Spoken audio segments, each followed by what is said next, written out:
তো এর আগের ভিডিওতে এই সাসপেন্সটার কথাই বলেছিলাম যে তোমাদের সাথে শেয়ার করব। চলো শেয়ার করি। জন্য একটা সারপ্রাইজ আছে, প্লাস তোমরাও দেখতে পারবে। তোর বার্থডে ছিল 20 জুলাই।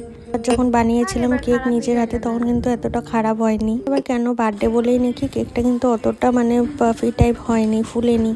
তো যাই হোক, ফ্লিপকার্ট থেকে অর্ডার দিয়েছিলাম ওর জন্য। তোমরা বললে আমি লিংক দিয়ে দেবো। অনেকটাই অ্যাফোর্ডেবল প্রাইস। ওর কিন্তু কটন, এত গরমে কটনটাই আমি দিয়েছি ওকে। তো বেশি দামি, অনেক দামি এক্সপেন্সিভ জিনিস পরতে চায় না, যার জন্য আমি এটা ওকে দিয়েছিলাম। পারফিউম স্মেলটাও এতটাই সুন্দর, কি বলবো। বলছে মানে ওই স্মেলটাও অনেকটাই সুন্দর। রকমের ভাজা করেছি, শাক করেছি, পাবদার ঝোল করেছি সর্ষে পোস্ত দিয়ে, আর ডাল করেছি আমি। আর চিকেন মাটন কোনোটাই আনা হয়নি। তা মাছ এতটাই ভালো পায়, ওকে আমি ভাজা এক পিস দিয়ে দিলাম খাওয়ার জন্য।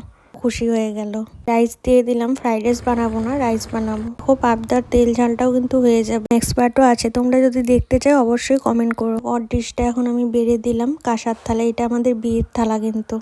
হয়তো তোমরা দেখবে আমি ওকে মিষ্টি দিইনি, তার কারণ হলো যত কম পারা যায় ততই ভালো খাওয়া।